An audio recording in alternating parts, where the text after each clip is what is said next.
Olá, pessoal.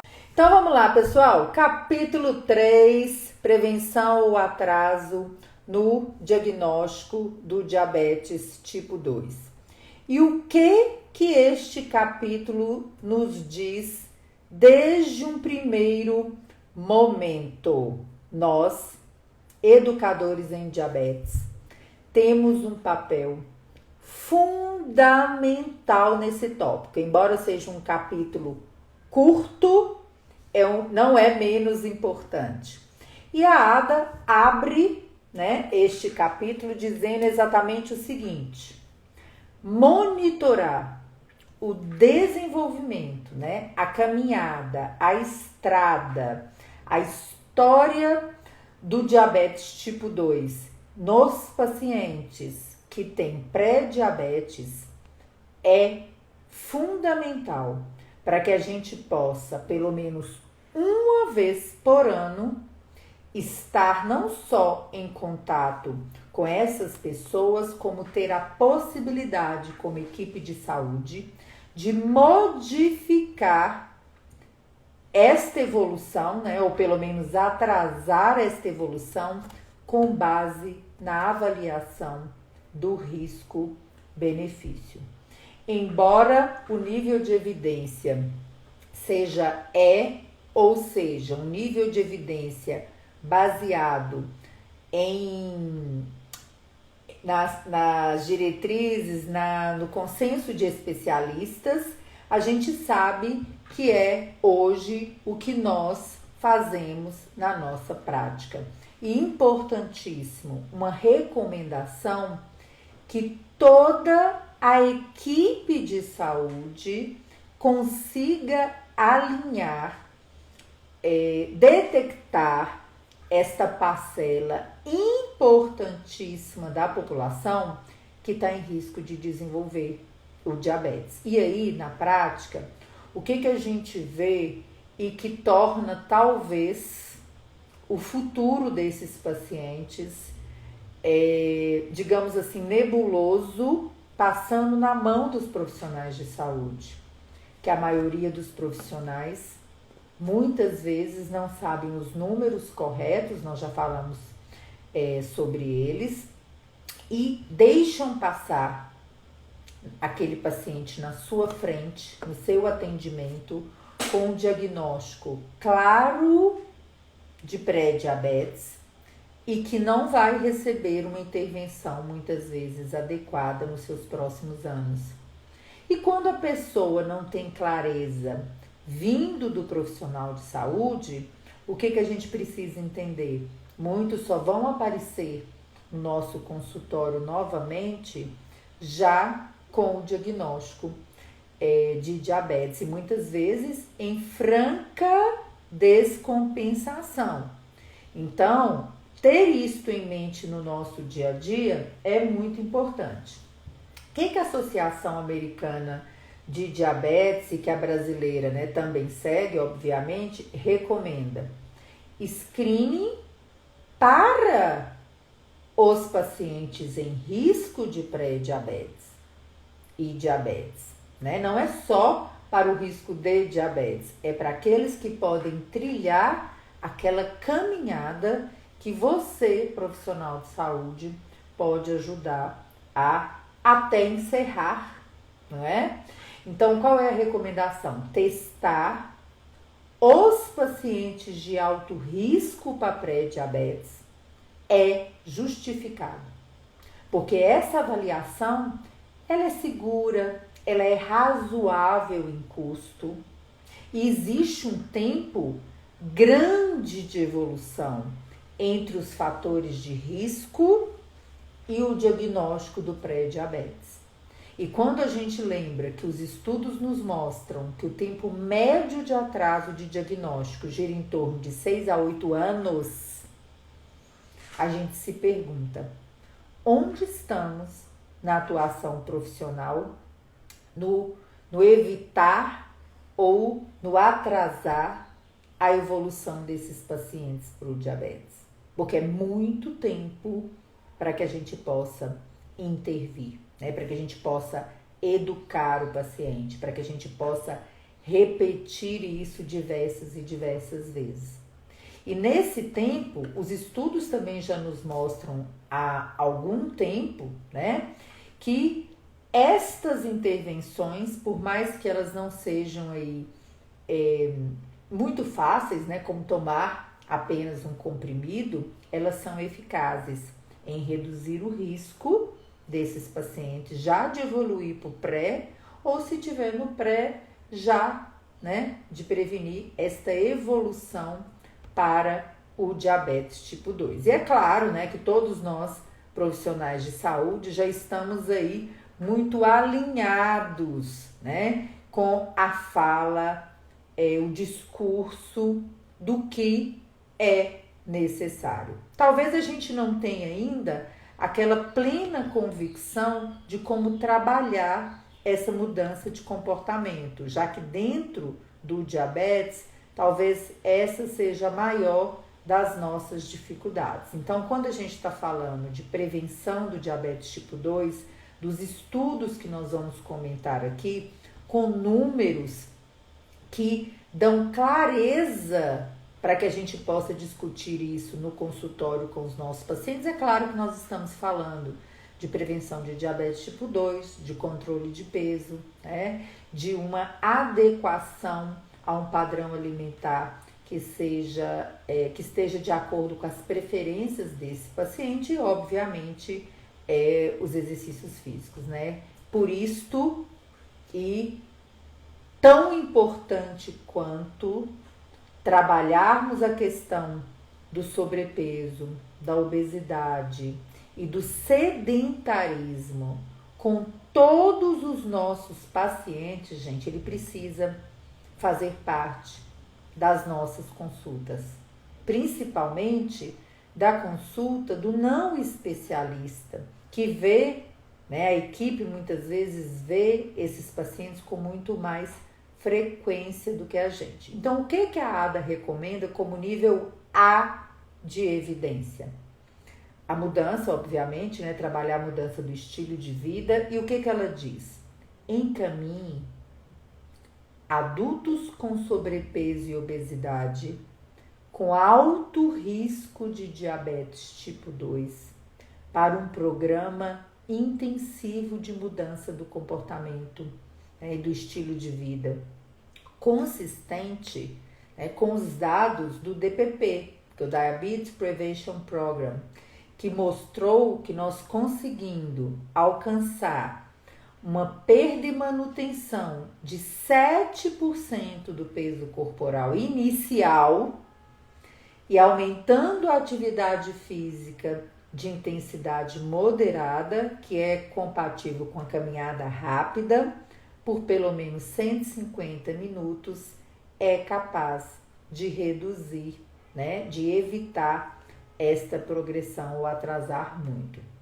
Esse estilo de vida, comportamento, plano alimentar individualizado é altamente eficaz neste quadro, no que a gente quer, em inclusive, né, dar de cara aí com esses pacientes no consultório e pensar como está o papel do profissional de saúde na abordagem dos fatores de risco. Muito se fala nos congressos, né, nos trabalhos, sobre o despreparo do profissional de saúde para tratar o excesso de peso. E isso é um problema, não só no Brasil, né, no mundo inteiro. As pessoas, né, mais da metade da população acima do peso e equipes não preparadas para essa abordagem. E a gente sabe que 7% do peso inicial e 150 minutos por semana é capaz de melhorar todos os marcadores cardiometabólicos. E não foi só um estudo que demonstrou isso. Então, e os números são claros, né? O DPP mostrou uma redução do risco de evolução para o diabetes tipo 2 em 58% em 3 anos de estudo. Gente, é muito poderoso a gente trabalhar essas metas de 7% do peso inicial, 150 minutos de atividade física. O estudo da King mostrou 39% de redução em um grande estudo longitudinal que acompanhou os pacientes por 30 anos. O Finish mostrou 43% de redução em 7 anos. E o DPP-OS, 27% de redução na evolução para o diabetes tipo 2 em 15 anos. Então, este capítulo, ele é muito poderoso por ele focar em aí quem tem a veia de educador na questão de trabalhar a saúde no seu atendimento e não só a doença, o diagnóstico confirmado. Para um paciente com 100 quilos, seriam 7 quilos, já trazendo todo esse benefício.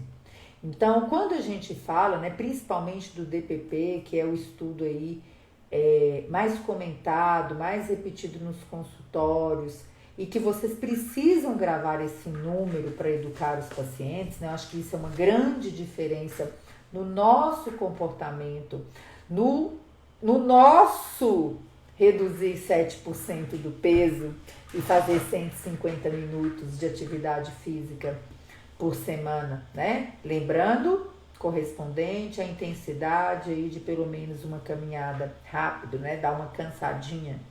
Então, dentro de todos aqueles fatores de risco que nós discutimos no capítulo anterior da ADA, ticar, rastrear o paciente, já começar a falar sobre essa recomendação, pode fazer uma diferença em centenas de vidas que você acompanha. E mais interessante do que isso que o DPP mostrou, a gente sabe o quão desafiador, né? Embora com as novas medicações esteja ficando mais fácil, nós sabemos o quão desafiador é a perda de peso. Mas olha o que o DPP mostrou, que embora a perda de peso tenha sido o fator mais importante para reduzir o risco de diabetes, também foi verificado que atingir a meta de pelo menos 150 minutos de atividade física por semana, mesmo sem a perda de peso alcançada, reduziu a incidência de diabetes tipo 2 em 44%. Então, gente, é um resultado muito poderoso no dia a dia, na fala, seja você um clínico, um endócrino, um profissional da educação física, um nutricionista, um enfermeiro, um farmacêutico, qualquer membro da equipe que dê de cara com um paciente com risco, né? Basta ter 35 anos, já tem que ser rastreado, então não é pouca gente. Então, tudo que você puder fazer na educação em diabetes, nesse processo, vai ajudar a mudar a história do diabetes.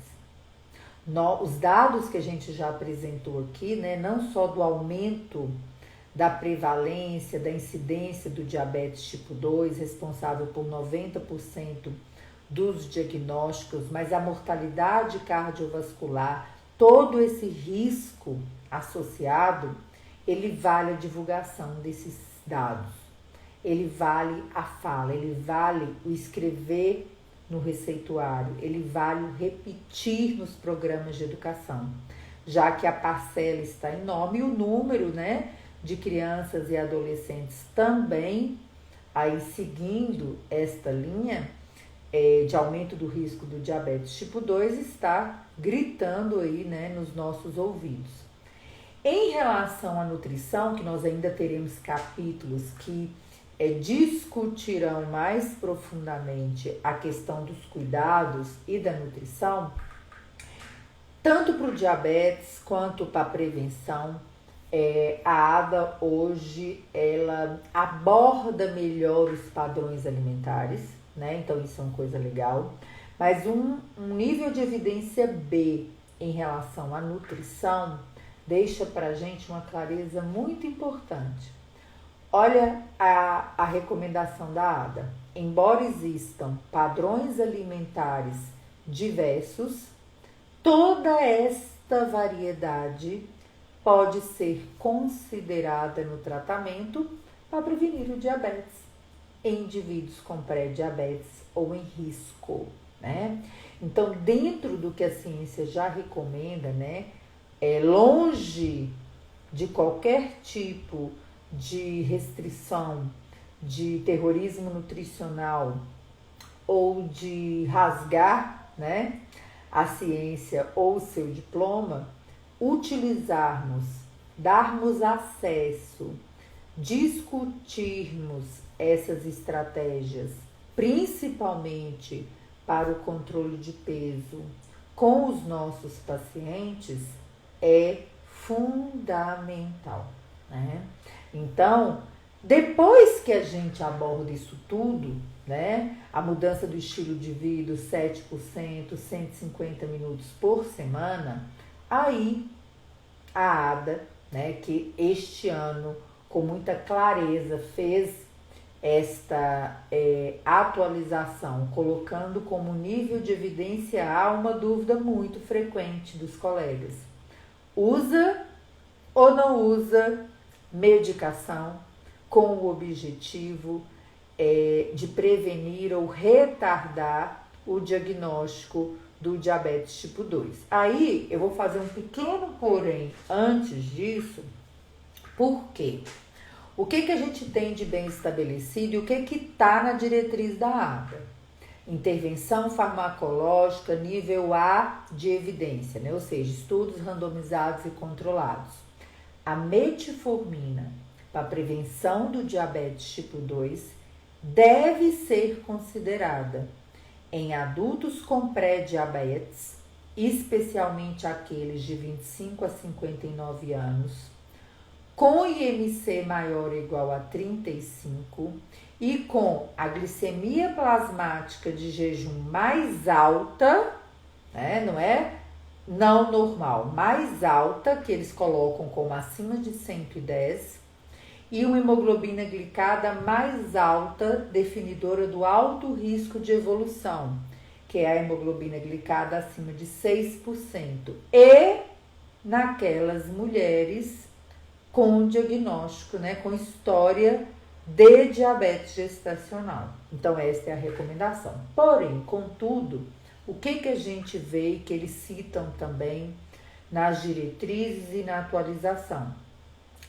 Os medicamentos para obesidade, né, que estão no mercado há pouco tempo aí em relação à metformina, são uma estratégia pontual e muito bem indicadas quando você está naquela fase inicial, onde o controle do peso e a redução de 7% do peso inicial reduzirá todo aquele percentual que nós comentamos no risco de diabetes tipo 2, tá? Então, a metformina está aí para a maioria da nossa população de risco. Será o único medicamento disponível, então nós precisamos ter essa clareza, né, gente? A maioria da nossa população em risco acima do peso não conseguirá custear, né, em um valor médio, aí em torno de 500 a 600 reais mês, uma medicação para obesidade em longo prazo, que também cumpra este objetivo do controle do peso e do evitar a progressão para o diabetes tipo 2. Então, a gente acaba tendo disponível para a maioria, podendo ser mantida em médio e longo prazo, a metformina, né, gratuita aí na farmácia popular. E o que a gente vê na prática? Pacientes com diagnóstico de pré-diabetes claro, com alto risco para a evolução do diabetes tipo 2, que é a glicemia mais elevada e a glicada mais elevada, usando a metformina há 4, 6, 8 anos, não evoluindo para o diabetes tipo 2, muitas vezes não normalizando os exames também. E aí, este é um argumento fundamental para que a gente discuta com os pacientes, porque às vezes eles falam para a gente no consultório: nossa, eu não tenho diabetes, estou usando a metformina, mas também não estou normalizando meus exames. Na verdade, o que eles estão fazendo? Eles estão adiando aquele diagnóstico. Então pensa, usar uma metformina 5, 6, 8, 10 anos, não normalizando, ou seja, com a glicemia de jejum entre 100 e 125 e ou uma hemoglobina glicada entre 5,7 e 6,4, que não normalize, né? Ou seja, não vai para menor que 100 e não vai para menor que 5,7, mas também não progride.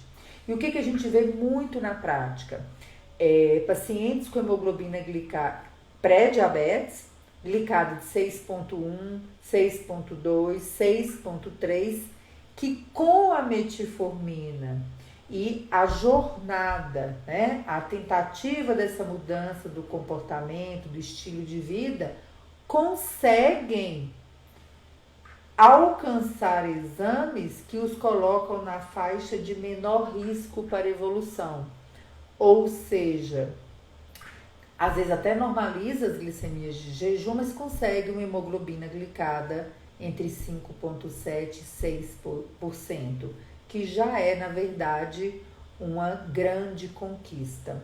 Qual é o cuidado com o uso crônico da metformina? A gente sabe que o uso em longo prazo da metformina pode se associar a uma deficiência de vitamina B12.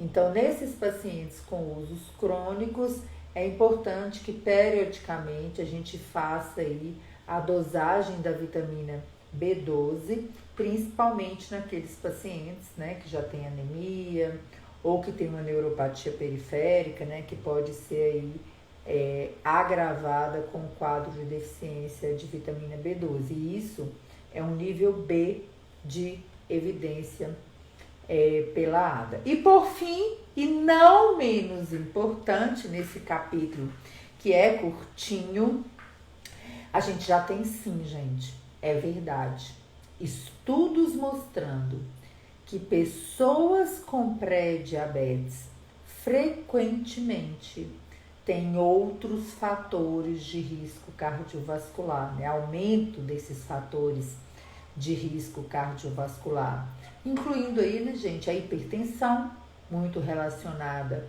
com sobrepeso e obesidade, o perfil lipídico de alto risco, né, colesterol, triglicérides elevados, além do sedentarismo, fumo, né, fator de risco cardiovascular importante, e estudos mostrando incrivelmente, né, e uma coisa muito preocupante, o diagnóstico das complicações, né, neuropatia, retinopatia, nos pacientes que até então são classificados como pré-diabetes, ou seja, tem muita água para rolar debaixo dessa ponte.